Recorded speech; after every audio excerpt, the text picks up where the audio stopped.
We're back and we're going to be talking about events. Dan, you are our resident events expert. You love going to events, you love talking about events, you love running events. And it's safe to say over the last 18 months, maybe not quite that long, over the last 12 months, it's been a bit of a uh, not great for events, really, It with is. what's been going on in the world. A lot of events have been cancelled, not gone ahead, tried to shift from physical to digital. It's a bit of a crazy world. We're not quite out of it yet. What's your feelings on the event scene at the moment? So yeah, as you correctly identified, I'm a huge fan of events. I rely on it for yeah, it's kind of how I stay connected to the industry in a lot of cases. I have a lot of, I guess, industry friends and peers that it's great opportunity to connect with. Like I say, we run our own events, which I just really enjoy doing. Find it very stressful but very fulfilling stuff to do. We always go through that cycle of putting on an event the day before the event. You're thinking, why have I done this? Why are we doing this? And then everybody really enjoys themselves, and you're like, yeah, let's do another one. So yeah, it's definitely been something I've sorely missed throughout this pandemic, and have struggled to kind of find a good replacement for in-person events. And yeah, I think it's been an interesting forced evolution, much like many things have been. We talk about how COVID has been the forced digital strategy for a lot of people, and I think the same absolutely applies to events. There's been a lot of innovation and evolution of the digital event space, but yeah, there's potentially signs of some coming back, and I believe you've got some stats for us on 2020 and 2021 so far. I do, yeah. In 2020, and I just want to thank Games Conference Guide for providing these stats. They didn't give them to us; we went and got them from from their website. But still, want to thank them for pulling those together for us to use. So yeah, in 2020, 99 events went ahead as planned. 31 got cancelled altogether, and only 23 that went ahead were physical events. And as you might imagine, the vast majority of those happened between January and March of last year. There was a smattering of physical events after March, but pretty much everyone either cancelled or went digital. After that, us ourselves, we were planning on running our rocket jump event in 2020.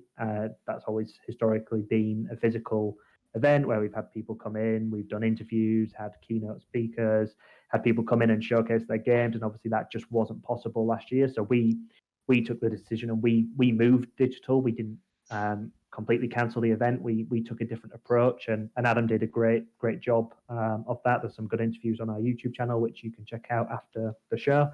But it again, it wasn't quite the same, and we know that we felt those challenges for our event, which I think is why a lot of events cancelled. And yeah, it's been a difficult evolution, I think, to kind of pick it up and do it on the fly and take something which is a always been a physical experience to then put it online and still have the same traction and same buzz around it than that you would get if you had thousands of people. Rocket Jump doesn't have thousands of people, hundreds of people coming all in one space to get together around something that they love in being games. So it's been a difficult 12 months for sure.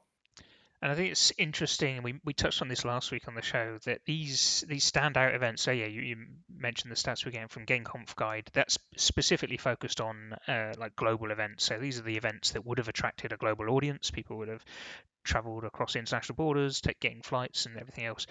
And a lot of the a lot of the key beats of the industry are geared around these like real high profile events. So that's why we get excited and why we tune in to find out what are the games being announced, what are the updates, what are the new studios, and all these different things. And it, the shakeup has been interesting to see over the last year when those kind of beats have been missed or watered down, and what people have done in response to that. And it will be interesting again to see how quickly people run back to them, or have they found this is a good have they found benefit from doing something different and not being so constrained by these kind of somewhat arbitrary dates. So yeah, definitely an interesting time, but I'm personally keen to see events start to come back, but I'm also curious to see how they'll come back different. So yeah. Yeah, so far for 2021, there's about 103 events which are currently scheduled, of which, as you might still expect with the current situation of the world, about just over 50% of those are still planned to be digital events. 20% are planned to be physical, and as you might expect, most of the physical ones are being scheduled towards the back end of the year, when hopefully countries have been able to start rolling out the vaccine, and we can start getting back to some kind of normality. And about 30% of those are looking to be hybrid events, where there'll be a cross between some physical aspects and some digital aspects. So there's still obviously appetite for events. It's not gone away. People still want events. And the fact that we're seeing the physical events start to be added back to the calendar towards the back end of this year shows that there is still an appetite for that physical event to happen. I know there's been a retreat to digital everything in the way the world's been. A lot of people, ourselves included, have moved to a more remote working focus, and we're seeing that across. But people still want that physical experience, and it's great to see that that is still on the cards for people, especially for you. You'll be happy about that, as you said. You love going to events, and you kind of lose those corridor moments in a digital event where you bump into someone you might not have expected to see, or you hear over a conversation, you can join in and you can pick up those in the physical space. And it's really difficult to replicate that online when you're just sat in your house watching your laptop, watching something being broadcast at you. It kind of takes away the two-way element of events. You can do it, but it's very difficult to do. And it's kind of, the digital events have moved into more being we're doing this at you as opposed to you're involved in the experience. Yeah, I think that has been a key challenge for events, is when people have taken the traditional format and applied it to the digital space. What everybody's kind of done is created limited, essentially recreating what you can get on YouTube.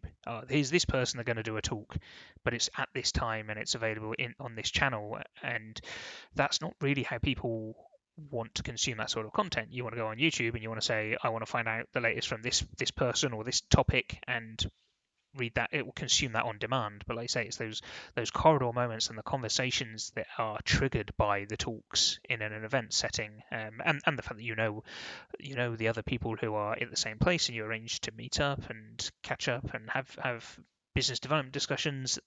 Those are the things that have, I think, struggled in the transition to digital, and there's been various innovative approaches to it, and there's still a lot more to come from that. But yeah, essentially the content is really a facade for the true value of an event, and yeah, I think that especially applies in the games industry, for sure. Yeah, one big event which is coming back this year is E3. Now, E3 is an interesting one because in the past few years, some of the big players have kind of pulled away from the event. EA's, Activision's have just stopped going to the event. Last year it was called off altogether because of COVID, but this year it's coming back. We spoke about it last week in the news that there's murmurings that they are planning for a physical event on the off chance that can happen, but very much the plans are going forward that this is going to be a digital event. They haven't released a great deal of information about it other than it's coming back between June 15th and June 17th. And there's an interesting quote from, and I apologize if I get the name wrong, I get something wrong every week, so I probably will get it wrong, from Reggie Fils-Aimé, who used to be the president of Nintendo of America. And he said that he does think that it is the right thing to do to be digitally. And for that reason, there are more than 60,000 people who would typically attend an E3. There are millions more interested in finding out what's going on, and executing an event digitally is the way to bring that to life. So that's the right track. Having said that, I think the platform holders need to find a way to digitally to enable their fans, their players to experience the content, because that's the key to E3. And he's also said that right now the proposition for a digital E3 doesn't look that compelling. So as you were saying, you need to think of ways to change that digital experience. And ultimately, this could be make or break potentially for E3, because people are already pulling away from it. This is a bit lackluster. You've got to ask how much of a future does E3 have if it can't get it right this year? I think when you don't have that physical presence and that kind of that logistics that's happening, bringing, here's the stands, here's the showroom, all of those pieces, and you are just presenting digital content online, where's the value add of an event? And as we're seeing, we've got Nintendo Direct, we've got EA Live, they can do that themselves, and they can own 100% of the audience at those, within that space, and they can also then not necessarily be constrained by the timings of the event. They can do things at their own pace, in their own way, make it all about them.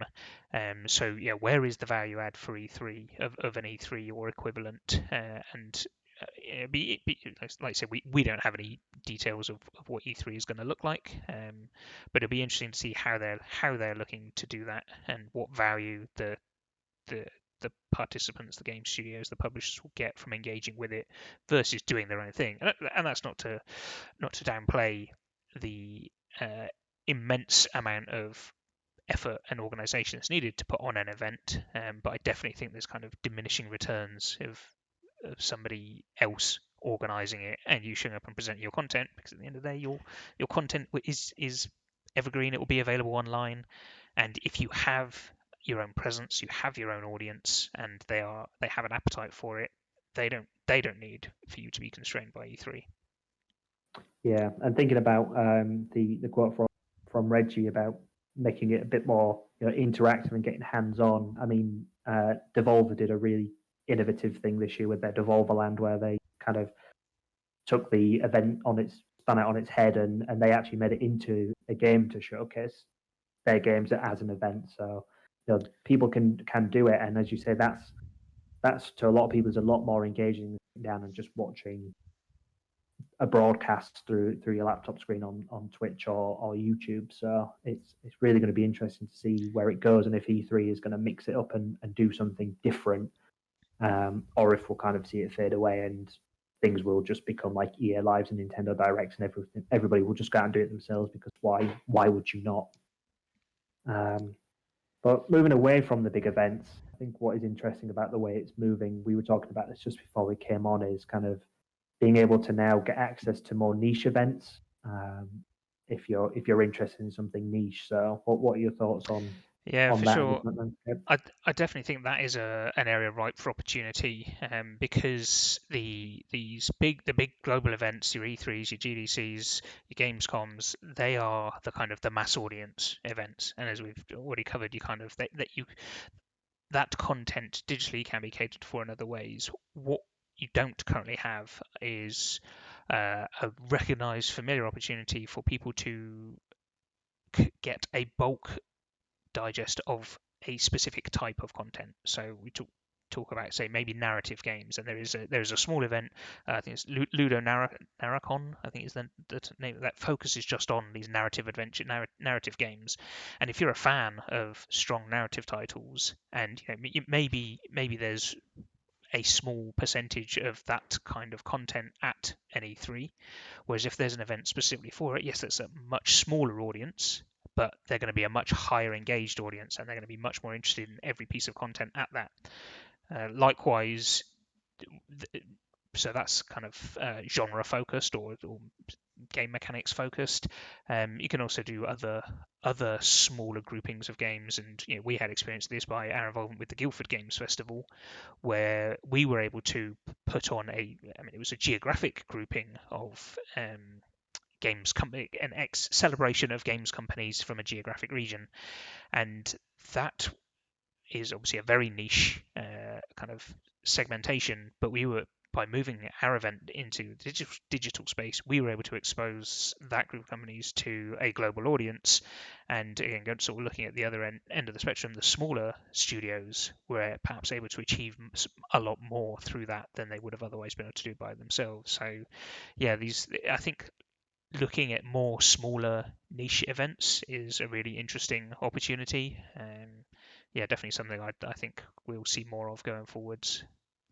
Yeah, that's a really good point. As I said earlier, about 30% of 20% of the events are looking to be hybrid events. I wonder whether we'll see that number start to increase in the future, just because you said, like with the Guildford Games Festival, if it had just run in Guildford, it would have been really well attended and would have generated a lot of buzz, but by also making it digital, obviously it was only digital this year because of the situations, but it proved that what was potentially in the grand scheme of things going to be a smaller event could reach a huge audience by going digital. So I think, yeah, there's going to be definite appetite to kind of mix the physical with the digital to cater for the people who can get there and want that physical experience, but also not limit it to just the people who can get there. So I think it's, as we've said, it's been a tough 12 months for everyone.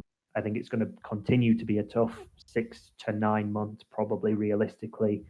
And then hopefully towards the back end of the year, we'll start getting some kind of normality. And those decisions can, rather than being forced on you to have to go digital or have to go hybrid, you can make that decision based on what's right for your event, be that digital only, physical only, or a hybrid of the two. So yeah, it's going to be tough going forward. But yeah, the light is at the end of the tunnel. It's going to be really interesting to see how people adapt and then take what they've learned in the last 12 months into the normality of 2022 and see events really start to thrive again. And yeah, as we mentioned, I think the change that will last as a result of this will be interesting, and even this return to normality that's we're seeing from the calendar. There's appetite to bring some element of in-person events back, but there's also a lot of challenges around that because all sectors, not just games, all sectors are kind of playing the same game. So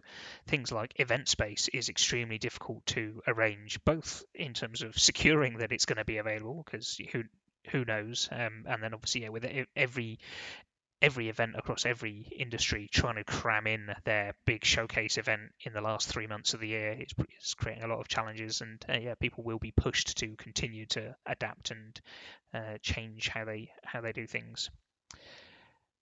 Have we rattled on for long enough? Or we have. I was just literally just about to wrap it. Probably should let people to enjoy their Thursday evenings. As always, thank you to everyone who has joined us and participating in the chat. We love hearing from you when we're doing the show. So thank you for joining us and getting involved. Dan, thank you for joining me to chat the news and events. I know you enjoy events. It's been a good chat. I've enjoyed it. And thanks to Adam and Emma for their middle section of playing some Forza Horizon 4. We'll be back as always next week at 4 p.m. with more news, a new discussion topic, and we'll be checking out another game. This episode, along with all our other episodes, are on our YouTube channel, along with a bunch of other interviews, games, and the Rocket Jump event we did digitally that I mentioned earlier. That's on the YouTube channel, so check us out there. And we're on Twitter, so just come and say hi. And you can answer Adam's question of what was the best E3 moment, although I think, yeah, he's right. The Halo 2 tattoo might be top of the list. But as always, thank you very much and have a great evening. See you next week. Cheers.